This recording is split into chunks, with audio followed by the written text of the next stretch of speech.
There is something that every single artist has, but they don't realize it's inside them, and that's their own art style. Hello everyone, this is A Salgues, you can call me Alba, that's what the A stands for, and welcome to my art YouTube channel. Today I want to talk about a topic that some people that are very close to me have struggled with, including myself. Finding your own art style, it's the hardest quest every artist seems to face. And you might think it's something that you do once. You go and defeat the style final boss, and then you earn your own personal and unique trait that will be present in everything you do from now on. Or is it? Please keep in mind that this is my own perspective on the topic and it's not the real truth about art styles. So yeah, keep that in mind. It's my own opinion about this very oddly specific topic. First, let's talk about the definition of it. In art, specifically in media that we see in 2D like museums and throughout all art history. As written in the artlit.com, art style describes why an artwork looks the way it looks. It's a window into the artist's creative process to help you understand the artist's vision, subjects, and feeling expressed on the canvas. This means art could be classified by what it represents and how it's represented. These styles could include figurative, abstract, portrait, still life. All these words already represent what the artist does and how they do it. If we look further back into art history, we found art styles that define not only the look of a painting, but also the whole social movement behind them, or even an era.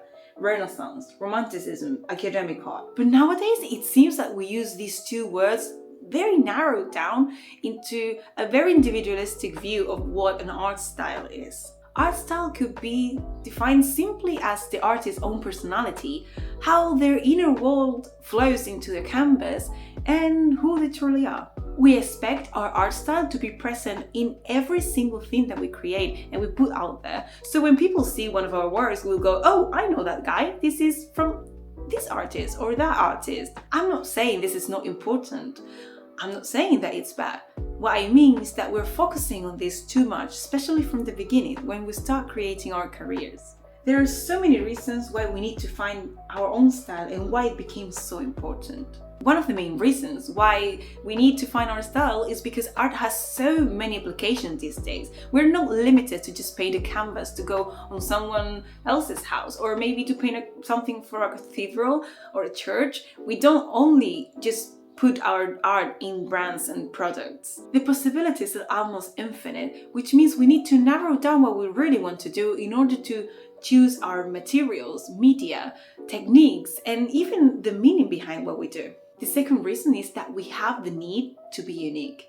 Not only we're sold the idea that we have to be different to anyone else to succeed, but we actually need to offer something new if we want to attract people to be potential customers, especially if you want to make art as a career and sell your own product. So apart from marketing skills, which I don't have, you have to be good or bad at what you do, you have to find your own technique, you have to do something new, something never seen. Is that even possible nowadays? I'll just leave that question out there. When artists start their own journey, they don't necessarily need to find what they truly want to do for the rest of their career. Because trust me, most crowds would require you to do what you do again and again and again and again.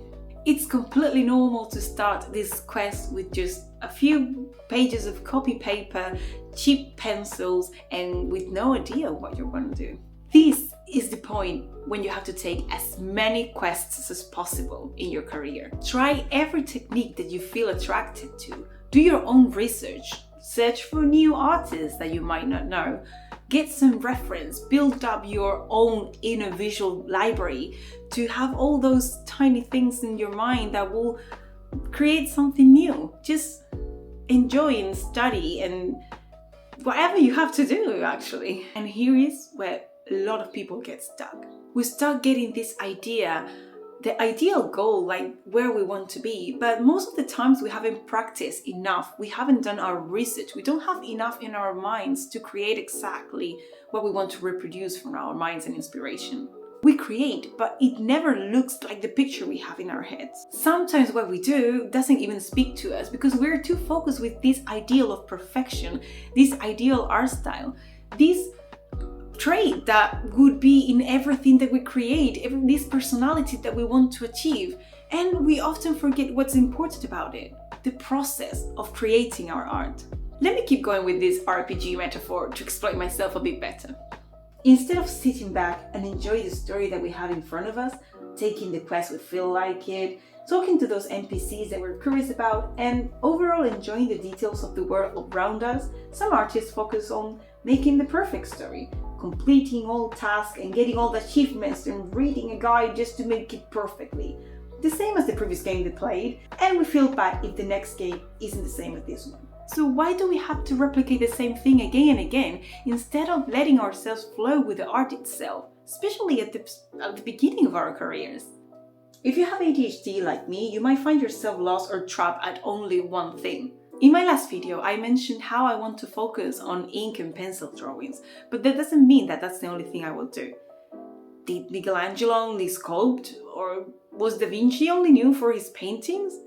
I can name many multidisciplinary artists, but specifically Da Vinci, which people think he might have been ADHD, didn't only paint or draw, he was an inventor, like he made stuff. So why can't you? I like sculpting, drawing in pencil, watercolors, acrylics, Copic markers, and I love telling stories. I even want to develop my own game one day.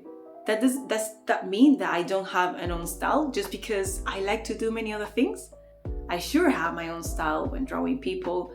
I have my own technique when drawing lines and giving volume to just line work. And I know I have my own way of telling the stories I want to tell.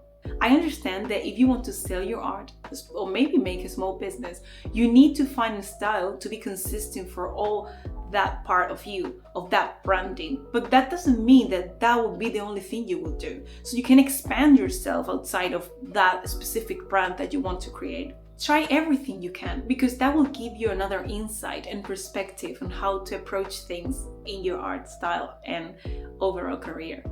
For example, I have studied artistic photography in the past, and that has given me the need of, making my comics characters and everything look like they belong in a film or movie series. And I really like to focus when I make comics. I really like to focus on lighting and things I learned while I was doing short films at school. I'll give you another example of a well-known artist. One of my favorite artists is Louise Bourgeois. I don't know if I'm saying that right, Bourgeois. Yeah, she's an artist that is very well known for her giant or very big sculptures in metal and even sometimes fabrics of spider-like characters and depictions of her mother, which was a weaver, making threads and everything. This attraction to fibers led her to experiment with other things that are very different from what she's known for, and she made what she called the fiber drawings. So do you think you really need only one thing that will define you? This search can become something suffocating, especially for neurodivergent folks that try and tend to be perfect at everything that we do. It can and it will affect us mentally if we forget that we are in a journey of self-discovery. We as people will change, and so will our art. We will and must evolve, and we need to try things that will help us align with ourselves so we can discover this path of happiness and enjoyment with art in our own lives. As you progress and as you practice and as you enjoy what you do, everything will come, and you don't need to focus so much on finding your own path. It will eventually find you as well. So, is art style really that important?